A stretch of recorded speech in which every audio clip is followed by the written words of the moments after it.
Hey everybody, welcome back to the Next Generation podcast. So, every time within the past few weeks that I've released a video, I feel so bad, um, having to come back and apologize and things like that. Most of you, if not all of you, who watch my videos consistently know that I'm dealing with some health concerns, and it's been a lot on my body, and your girl is tired, and I'm trying to get my energy up and just give you guys 1,000% of what I got. And if I can't give you the best, then I don't want to give it to you at all, So, I actually recorded for 2 videos, but I wasn't completely satisfied in how they turned out.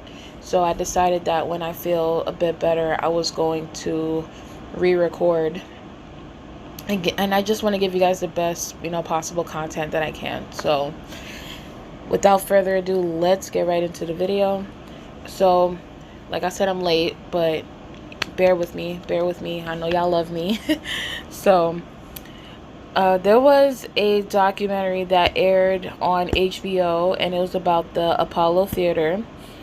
And not shocking, in the documentary, the Jackson 5 was not mentioned, and Todd Jackson had stuff to say about this. Like, your boy is not playing, and I truly respect him, because the Jackson family, as I believe it was him or Siggy, I believe it was Siggy. Siggy has said that the Jacksons have been quiet for so long, and they were always expected to, just turn the other cheek and not respond to rumors and claims and things like that. But now that they're tired of it.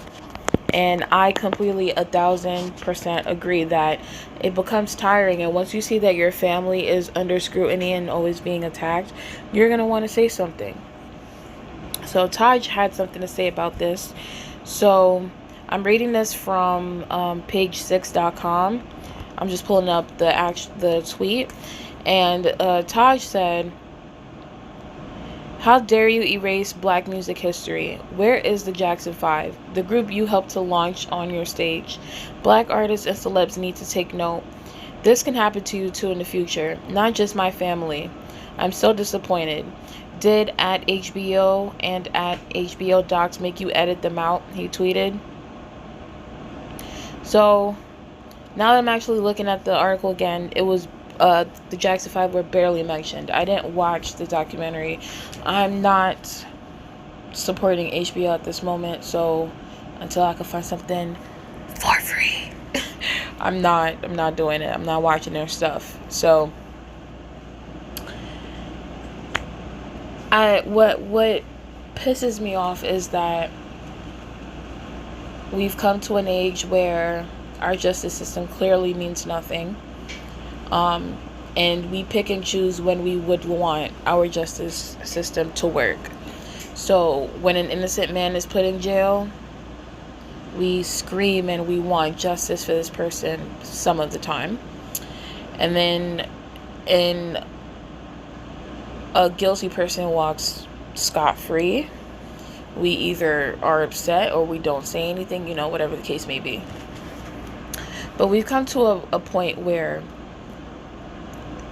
we should, in this case, believe that the justice system worked, because there is so much evidence to prove that Michael did not do what he was accused of.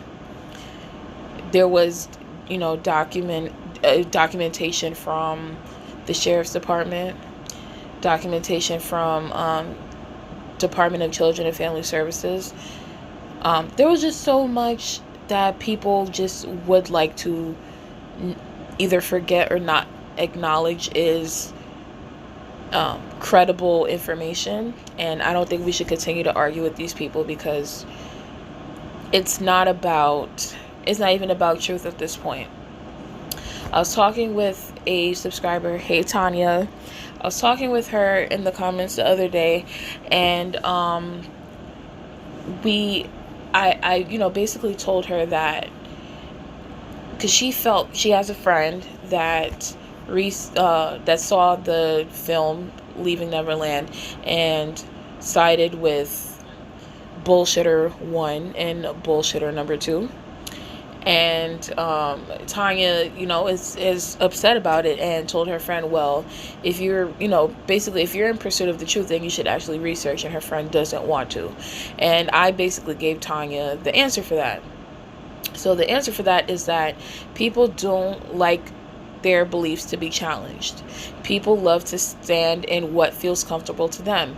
If you believed in something solely your whole entire life, and then somebody comes to you one day and tells you what you believe is wrong, I'm even guilty of this.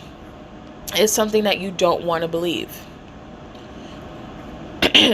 So there are some people, initially at first, they don't want to believe it, but then as they dive into the truth or the dimensions of what that truth is, they start to change their ideas. And that's what you call growth in learning. That's growth mindset.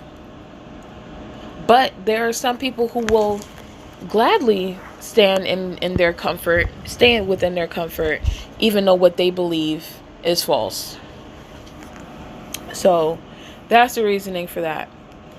So we're living in this type of society. Nobody's researching. People are either researching and don't give a fuck about what's being presented to them. They're being brainwashed, being influenced, or it's just some people are just plain stupid. And some people are just evil. Or some people, they know the truth, but it's not beneficial to them. I'm disgusted that the Jackson 5 was barely mentioned, because the Jackson 5 was one of the most influential boy bands of all time. Especially the fact that they were young black boys. It is so influential because we have to be mindful and remember the time period that they actually broke out in. And how amazing is that these young boys, black boys, can leave such a mark on history like that, and for them to be forgotten. Let's not forget what the Apollo Theater is. The Apollo Theater was created for black culture, music, dance to be celebrated. So, I took down a few notes. The Apollo Theater helped to showcase so many performers other than the Jackson 5. So we have James Brown, Jimi Hendrix, Aretha Franklin, Ella Fitzgerald, Sammy Davis Jr. So this stage, this place was meant for black people. It was meant for us.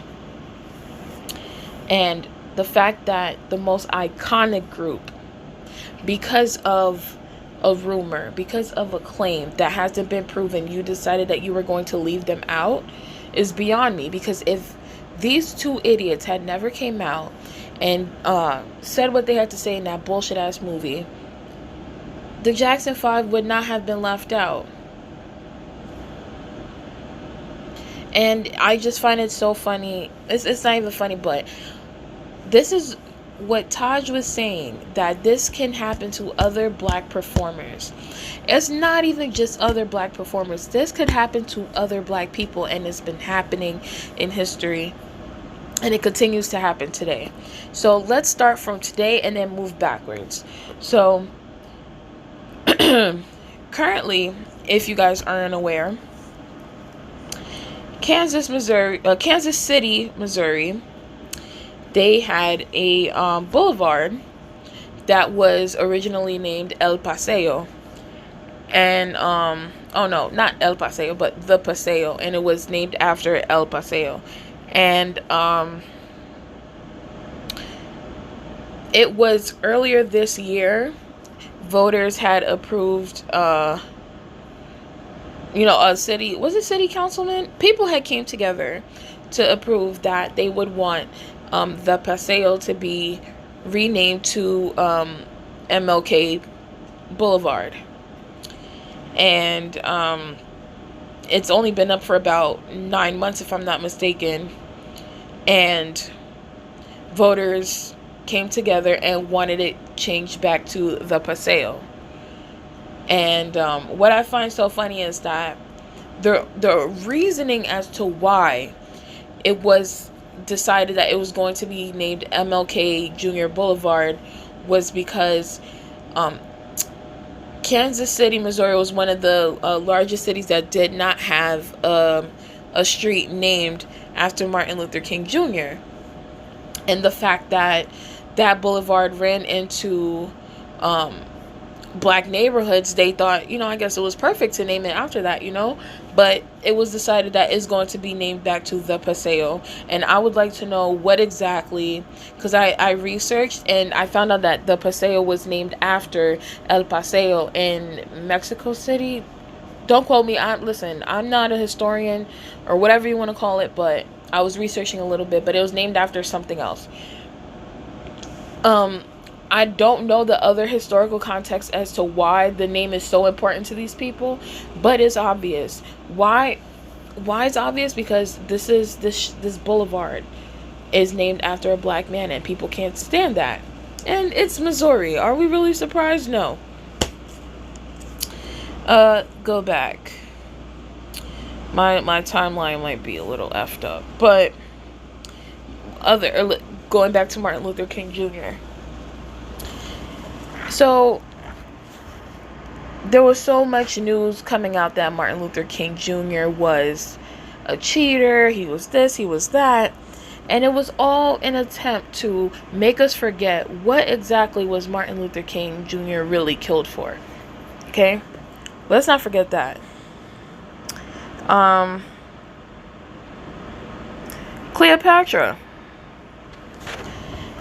Cleopatra, we see in films, and I love Elizabeth Taylor, but she was dead wrong for taking this role. Cleopatra is being presented as a white woman when we know that she was not white. So once again, we're erasing black people from history. Another thing that I've learned, the pyramids in Egypt, I don't know if many of you were aware that white explorers believed that it was impossible that black people actually built those pyramids. And they really thought in their minds that before a human being that was a different color of them can actually build something like a pyramid, they thought that aliens did it. You guys can look that up. I thought that was very disgusting when I found that out. And then back to Jesus. What color do we see Jesus? White. Is he white? No. Because what? The Bible says what he looked like. And before people go off and say, they don't believe in the Bible, this, that, and the third, let's just take your religious beliefs and put it to the side. If a book says that somebody was of a certain color, why is he being depicted as something else? And why is that so important? It was so that black people could not rise up and stand for themselves. You're putting before them somebody who's godlike, and you made him into a different color. You made black people believe that they weren't good enough, and that white people were actually rulers. So we tie that all in, like I said, to what Taj said about this could happen to other black performers. We live in a world where the history of black people has constantly have been manipulated and have been erased. Most of the successful black movies are of movies of black people being depicted as slaves and nothing greater. While I do, every now and again indulge in watching a slave movie, but it's very, discouraging and infuriating that the only time that we can actually win awards and be celebrated is when we're being seen as slaves. And we're much more than that. We're doctors, we're scientists, we're lawyers, we're performers, we're athletes, we're poets, we're writers, we're authors, we're so many great things. And this is what society thinks of us. And I think that it's time that we said no more, and that we no longer accept what other people want us to be. There's no way that the Jackson 5 can be forgotten. Look at how much we've gotten from them. How many people were influenced by them? How many artists have we heard said that they watched the Jackson 5 and they were influenced? How many artists have we seen that said that they were influenced by Michael Jackson?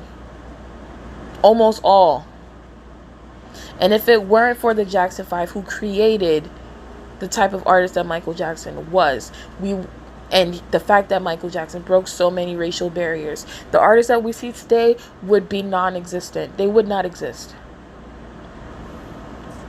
So before whoever created this Apollo Theater documentary and it was posted, aired on HBO, should have thought to themselves, if they were told, I don't know why it was cut, but if they were told that they had to cut the Jackson 5 out, it should have been a no. Then I no longer want to conduct business. I no longer want my project to be aired on your channel, because they played a vital part in the Apollo Theater history.